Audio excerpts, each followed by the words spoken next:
하나님의 말씀은 레위기 22장 2절 말씀입니다.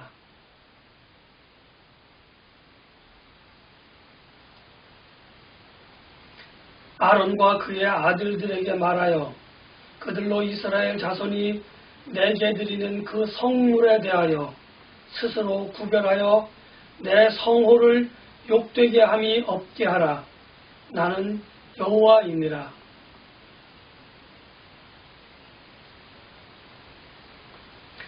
레위기 21장에서 하나님께서는 제사장들, 대제사장들의 개인적인 자격과 또 그 가족들에게 제사장의 가족으로서 제사장의 아내와 제사장의 자녀들로서 하여야 할 것에 관하여 말씀을 해 주셨습니다.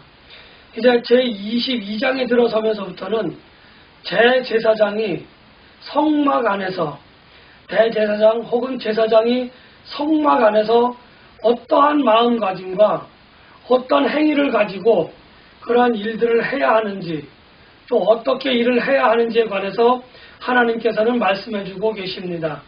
특별히 제사장들과 관련된 직무, 다시 말하면 제물을 바치고 제물을 분향하는 그런 일들에 관해서 이야기하고 계신데 오늘 특별히 성물에 관해서 이야기하고 계십니다. 성물이라고 하는 것은 여러 가지로 이야기할 수 있겠지만 일반적으로는 그냥 어떤 그 제사를 위해서 제사를 드리기 위해서 바쳐지는 제물이다 이렇게 말씀드릴 수 있겠습니다. 물론 제사의 5가지 방법에 따라서 그 제물을 드리는 방법이 여러 가지가 있다고 하는 것을 우리는 레위기 처음을 통해서 배웠기 때문에 거기에 관해서는 제가 따로 특별히 말씀을 드리지 않겠습니다.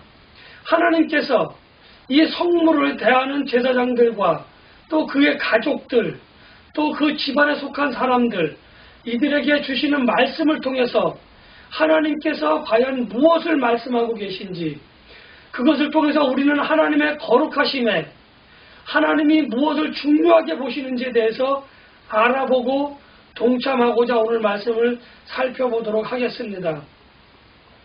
먼저 하나님께서 성물을 먹는 것에 관해서 오늘 중점적으로 이야기를 하고 계십니다.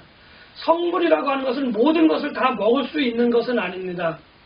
그러나 특정한 제사를 목적으로 드려지는 성물에 관해서는 제사장이 그 음식을 먹을 수 있는데 그 음식을 먹는 그 범위와 대상이 조금 다릅니다. 제사장들에게 이렇게 말씀하신 그것에 관해서는 좀 더 엄격하고 좀 더 분명한 기준이 적용되어졌었는데 이제 제사장이 그 제물로 바쳐진 성물을 먹게 됨에 있어서 먹지 말아야 될 제사장들의 그러한 흠에 관해서 이야기를 하고 있습니다. 뭐라고 이야기하고 계시냐면은 문둥병과 유출병에 걸린 사람들이라고 이야기하고 있습니다. 문둥병이라고 하는 말은 옛날 성경에서는 그렇게 이야기하지만 요즘 성경에서는 나병 환자 이렇게 이야기합니다. 나병 환자들 또 유출병이라고 하는 것은 몸에서 어떤 우리의 어떤 그 몸의 성분 예를 들면 뭐 상처를 치료하기 위해서 우리 몸에서 그 진액이 나온다고 하죠. 소나무 같은 것처럼 그런 진액이 나온다든지 또 어떤 특정한 병에 걸려서 땀을 많이 흘린다든지 피를 흘린다든지 하는 이러한 병에 걸린 사람들은 이 성물로 드려진 제물을 먹지 말라, 먹지 못하도록 그렇게 규정해 주셨습니다. 그리고 또 한 가지는 뭐냐면 시체에 자이든 타이든 시체를 접촉했던 사람들, 시체에 닿았던 사람들은 그렇게 성물을 먹지 말아라 라고 이야기를 하고 계십니다. 또 하나는 설정한 사람들도 성물을 먹지 마라 이렇게 이야기를 하고 있습니다. 그리고 마지막으로 이런 것들을 다 통치하는 말이 될 수도 있는데 하나님의 말씀을 따르지 않는 제사장들은 성물을 먹지 말아라 이렇게 이야기하고 있습니다. 하나님의 말씀을 따르지 않는다고 하는 것은 좀 더 광범위하다고 이야기할 수 있는데 그것을 좀 더 세밀하게 이야기한다고 한다면 레위기에서 하나님이 부정한 것과 정한 것, 먹어야 할 것과 먹지 말아야 할 것, 해야 될 것과 하지 말아야 할 것을 제대로 지키지 못하는 모든 사람들을 이야기할 수 있습니다. 그러한 사람들은 성물로 바쳐진 제물, 제사의 제물을 먹지 말라라고 하나님께서 규정하고 계십니다.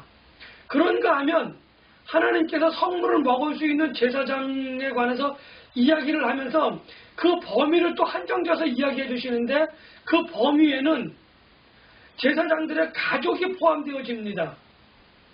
그런데 그 가족 중에서는 시집을 간 딸들은 뭐 한국식으로 얘기하면 이제 호적에서 정리가 되기 때문에 그들은 더 이상 제사장의 가족이 아니기 때문에 시집을 간 딸들에 관해서는 성물을 먹지 못하게 하고, 또 시집을 온, 그러니까 며느리로 들어온 사람들에게 있어서는 그 가족이 일원이 되었기 때문에 먹을 수 있도록 허락을 해 주십니다. 그리고 제사장의 집에서 수고하는 모든 사람들, 특별히 외국에서 잡혀온 사람들, 또 제사장의 집에 원래 그 혈육관계가 아닌 일하는 관계로 또는 종으로 팔려 들어온 사람들, 그런 일반인들과 외국인들은 모두 다 제사장들과 같이 성물을 먹을 수 있다고 하나님께서 규정하여 주셨습니다. 하나님께서 이렇게 규정하신 이유는 제사장의 집이라고 하는 사람이니까 특별히 허락해 주시는 것이 아니라, 제사장의 집뿐만 아니라 모든 그 성물을 먹을 수 있는 사람들을 통칭하는 의미로 그 종과 그 팔려온 모든 사람들에게도 성물을 먹을 수 있다라고 이야기해 주신 것은, 신분의 지위 고하를 막론하고 하나님께서 울타리 안에 있는 모든 사람들은 한 운명 공동체, 한 신앙 공동체라고 보셨기 때문에 공평하고 평등하게 대하시고자 하시는 하나님의 의지가 오늘 말씀에 잘 나타나 있다고 이야기합니다. 다른 말로 바꿔 이야기하면 하나님께서는 가정이라고 하는 그 공동체 안에는 신분에 따라서 차별하는 것도 없고 지위에 따라서 차별하는 것도 없이 모두가 평등하다고 하는 것을 하나님께서 오늘 우리들에게 말씀해 주고 계십니다. 왜 그러냐 하면, 레위기서에서 지금 하나님께서 계속적으로 말씀하시는 것은 뭐냐? 가정이 중요하다라고 하는 겁니다. 가정 공동체가 잘 되지 않으면 이스라엘 자손이라고 하는 신앙 공동체가 제대로 굴러갈 수 없고 제대로 유지할 수 없기 때문에 그 기본 단위인 가정 공동체를 하나님께서 굉장히 소중하게, 그리고 굉장히 중요하게 보시고 계시다고 하는 것을 오늘 여러분들에게, 저에게 말씀해 주고 계시는 겁니다. 이것이 하나님께서 성물에 관해서 규정하시는, 그 규정하시는 규례와 법도를 주시는 가장 중요한 목적인 것입니다. 가장 중요한 이유라고 말씀드릴 수 있습니다. 그 다음으로 말씀하시는 것이 뭐냐면, 성물로 드려지는 제물, 이 제물에는 흠이 없어야 된다, 이렇게 이야기를 하십니다. 지난주에 우리는 제사장의 자격에 관해서 이야기를 하면서 제사장과 그 가족들에게 흠이 없어야 한다고 말씀하시는 그 하나님의 말씀을 우리가 들었습니다. 그런데 오늘은 하나님께서 흠이 없는 제사장이라고 할지라도 제사로 드려지는 그 성물에 흠이 있어서는 안 된다, 이렇게 이야기를 하고 계시는 겁니다. 그리고 흠이 없어야 하는 그 제물, 성물로 드려지는 그 제물인데 그 제물은 수컷이어야 한다고 말씀을 해주고 계십니다. 그런데 여기서 흠이 없어야 한다고 하는 것은 단순히 몸에 상처가 있어야, 상처가 없어야 된다, 상처가 있으면 안 된다, 이러한 여부를 떠나서 두 번째 그 의미 속에 들어져 있는 이유는 뭐냐면은, 어떤 생명이 태어나면, 어떤 그 제물로 드려질 제물이 태어나면 그 제물은 최소한 7일 동안 그 어미와 같이 있어야 된다고 하는 것을 또 내포하는 그러한 말입니다. 왜 그러냐면은 우리가 잘 알고 있지만 당시 중동의 풍습 중에 하나가 뭐냐면, 지금도 그런 그 식당에 가면, 고급 식당에 가면 그런 풍습이 있을 것입니다. 갓 태어난 송아지, 갓 태어난 어떤 그 동물들의 어떤 그, 요즘으로 얘기하면 베이비라고 얘기해야 되겠죠. 쉽게 말하면 어린 양, 어린 송아지들을 바로 잡아서 요리하는 그런 아주 고급 요리가 있습니다. 하나님께서는 여기서 7일 동안, 최소한 7일 동안 어미와 같이 있고 8일째 되는, 그러니까 8일 이상이 되었을 때 그 음식을 제물로 드려질 그 짐승을 잡을 수 있다, 이렇게 허락하신 겁니다. 우리가 잘 알고 있는 얘기 중에 하나가 애가 끊는다라고 이야기를 하죠. 이 이야기의 근본 같은 그 배경이 되어지는 이야기를 들어보면 원숭이를, 어미를 잡아서 꽁꽁 묶어놓고 그 새끼를 어미가 보는 앞에서 때린다든지 학대한다든지 또는 죽이려고 한다고 하는 모습을 보이면 그 원숭이 어미가 정말 너무너무 속이 상하고 너무너무 애 같아서 이 애가 녹아서 없어진다고 합니다. 너무너무나 간절한 마음이죠. 어미가 자기의 자식을 살려달라고 하는 그 간절한 마음 때문에 몸의 신체 구조가 하나가 없어진다고 할 정도로 그렇게 안타까운 마음을 갖게 되어진다고 하는 겁니다. 그래서 최소한 7일 동안은 어미와 그 새끼가 같이 있게 해서 어미에게 자식을 이별할 수 있는, 자식을 보듬을 수 있는 시간을 좀 주고, 그리고 그 어미로부터 새끼를 분리해서 어미가 보는 앞에서 그 새끼를 죽이지 말라라고 하는 넓은 의미의 그러한 그 의미가 포함되어진 흠이 없는 제물이라고 하는 것을 우리가 잘 알고 있어야만 합니다. 우리가 하나님께 드리는 제물, 하나님께 드리는 예물, 요즘은 일반적으로 돈이라고 하는 것을 드리지만은 이 예물, 이 제물이라고 하는 것은 단순한 돈을 드린다, 돈을 내어놓는다라고 하는 의미가 있는 것은 아닙니다. 우리가 예배를 드리는 이 시간은 우리가 단순히 모여서 그냥 찬송하고 하나님의 말씀을 듣는다, 하나님을 찬송한다, 예배한다라고 하는 의미만 있는 것이 아닙니다. 예배를 드리고 제사를 드리고 거기에 제물을 드린다, 예물을 드린다라고 하는 것에 그 행위에 포함되어진 의미는 하나님을 향한 여러분들의 믿음, 하나님을 향한 나의 믿음을 외적으로 표현해주는 아주 중요한 신앙의 요소다, 이렇게 단정적으로 말씀드릴 수가 있는 겁니다. 그래서 우리가 예물을 드리는 그 예물로 드리는 그 제물, 예물로 드리는 그 금액, 물질, 시간은 단순한 시간과 예배를 드리는 시간과 단순하게 드려지는 어떤 그 헌금이라고 하는 의미를 넘어선다고 하는 것을 우리가 생각해 봤을 때에 우리가 예배를 드리기 위해서 나오는 그 마음가짐, 예배를 통하여 드리는 그 예물, 헌금이 되었든지 어떤 물질이 되었든지 간에 하나님께 드리는 그것은 아주 우리의 마음속에 있는 신앙을 표출한다고 하는 의미에 있어서 굉장히 중요한 요소라고 하는 것을 우리는 부인할 수 없습니다. 우리가 이렇게 예배를 드리는 시간과 예배라고 하는 형식을 통해서 드려지는 그 제물, 이것은 우리가 하나님께 드리는 우리의 마음과 우리가 하나님께로 드리는 그 헌신을 결단해서 하나님께 보여주는 그러한 우리의 믿음의 자세다, 내적인 믿음의 표출이다, 이렇게 말씀을 드리고 싶습니다.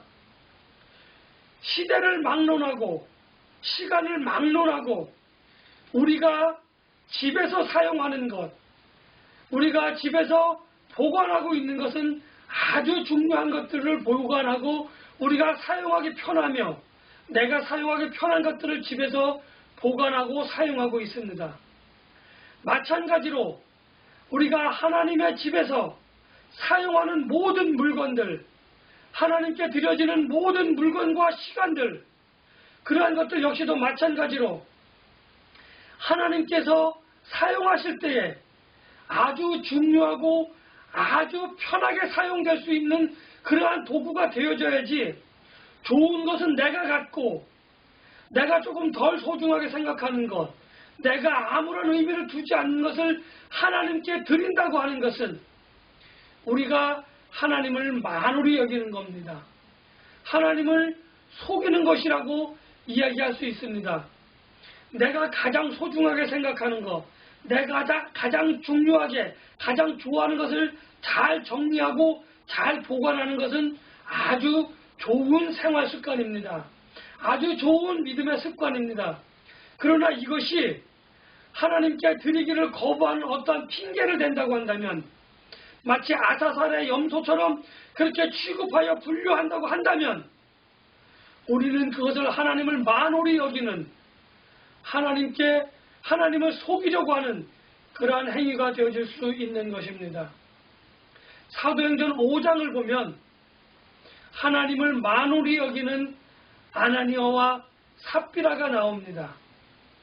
그들의 최후가 어찌 되어졌는지는 우리는 잘 알고 있습니다. 내가 나에게 좋은 것, 내가 유용하게 사용하는 것, 잘 사용해야 합니다.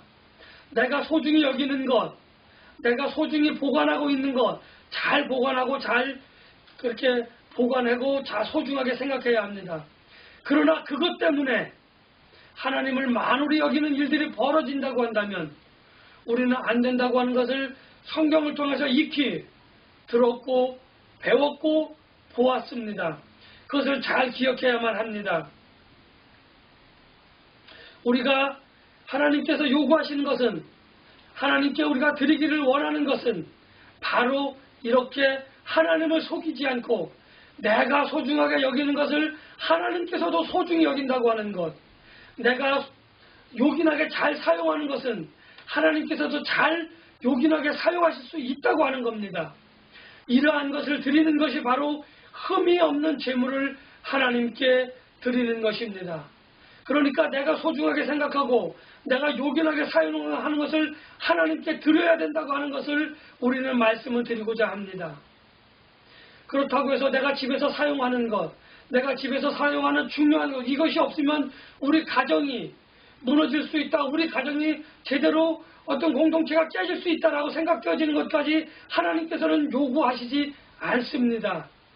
하나님께서는 그것에 버금가는, 그것에 견주어 생각할 만한 것이 있다고 한다면 하나님께서는 그것을 요구하실 것입니다.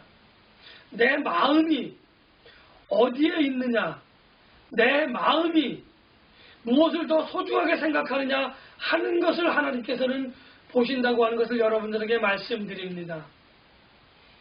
하나님을 만홀히 여겼던 아나니아와 삽비라 같이 되지 않고 사실을 고백하며 이래서 이것은 안 되겠다, 저것은 저래서 안 되겠다라고 하는 그 마음으로 내가 핑계를 대지 말기 바랍니다.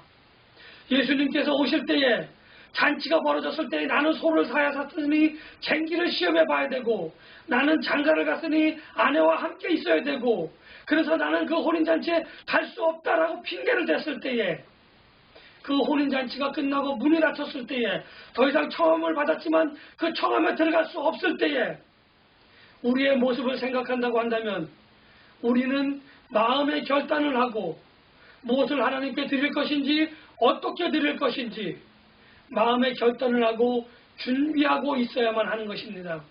주님께서 내가 쓰시겠다 하실 때에 그 당나귀 새끼를 기쁜 마음으로 내놓았던 그러한 그 사람과 같이 하나님께서 내가 너에게 있는 그것이 필요하다, 내가 그것을 써야겠다라고 이야기할 때 우리는 주저하지 말고 주님 여기 있습니다, 사용하십시오라고 하고 드릴 수 있는 그러한 결단의 마음가짐이 필요하다고 하는 것을 오늘 하나님께서는 저에게, 오늘 여러분들에게 요구하고 계시며 흠이 없는 그러한 재물을 요구하신다고 하는 것을 저는 여러분들에게 말씀을 드리고 싶습니다. 하나님께서는 제사장이 흠이 없어야 한다고 말씀하셨고 재물이 흠이 없어야 한다고 말씀하셨습니다. 우리는 누구나 다 알고 있다시피 그리스도 예수의 공로로 말미암아, 십자가의 죽으심의 공로로 말미암아 하나님 앞에서 누구나 다 제사장이 될 수 있습니다. 그런 제사장에게 하나님이 오늘 흠이 없어야 한다고 하는 것을 요구하십니다. 하나님께서 오늘 흠이 없는 제물을 드리라라고 말씀하고 계십니다. 행여나 내가 물질을 드리려고 하는데, 내가 재물을 드리려고 하는데 그 재물에 행여나 나의 사심이 담겨져 있다고 한다면 그 재물은 내려놓아야 할 것입니다. 사람들이 보기에 아무리 훌륭하고 사람들이 보기에 아무리 값진 것이라 할지라도 하나님께서는 과부의 두 렙돈을 받으시고 심히 기뻐하시고 모든 것이라고 그 칭해주셨던 것 같이 우리의 재물에 흠이 있다고 한다면 하나님께서는 그것을 기뻐 받아주시지 않을 것입니다. 차라리 내 마음이, 내 뜻과 내 정성이 다 담겨져 있는 그 과부의 두 렙돈과 같이 모든 것을 거기에 담아드리는 그러한 소중한 성물을 드려서 하나님이 기뻐 받아주시는 성물이 되어져서 하나님의 기쁨이 되어지고 세상 사람들에게 내가 주님과 함께 동행하고 있고 하나님의 나의 이 믿음을 기뻐 받아주신다고 하시는 그 확증을 가지고 세상을 향하여 담대히 나아가시는 우리 모두가 되어졌으면 좋겠습니다. 나에게 주어진 이 모든 환경, 나에게 주어진 이 모든 물질, 나에게 주어진 이 모든 시간들은 사실 나에게 주어졌다고 제가 표현을 하였지만 그것은 나의 것이 아니라 하나님의 것입니다. 그런데 우리 사람들은 11조만을 드리고 하나님의 것 11조를 구별하여 드렸으니 나머지 10분의 9는 내 것이다 이렇게 생각하고 이렇게 판단하고 이렇게 행동하고 있습니다. 사실 10의 9조조차도 다 하나님의 것이라고 하는 것을 저는 여러분들에게 말씀을 드립니다. 다만 하나님께서는 그 중에 10의 1조만 받으시고 나머지 10의 9조도 내가 받았다라고 인정해 주셔서 우리의 삶에 필요한 것을 적시적소에 꼭 필요한 것만큼 그렇게 채워주십니다. 때로는 우리가 생각했던 것보다 더 크고 놀라운 것으로 채워주십니다. 그런데 우리는 그것을 내가 이룬 것처럼 내가 그것을 성취한 것처럼 생각하는 경우가 많다고 하는 것을 우리는 하나님 앞에 서서 뉘우치고 참회하여야만 할 것입니다. 모든 것이 주께로부터 왔으니 모든 것을 주께 드린다고 하는 그 마음이 어쩌면 성물을 드리는 흠이 없는 제사장의 마음이 아닐까 생각하면서 하나님이 기뻐하시는 모든 것을 드릴 줄 아는 그 성물을 드릴 줄 아는 여러분들과 저와 여러분들이 되어져서 하나님이 기뻐하시는 제사를 통하여 성물을 통하여 하나님께 영광을 돌려드리는 우리 모두가 되시기를 예수님의 이름으로 간절히 축복하며 기원합니다.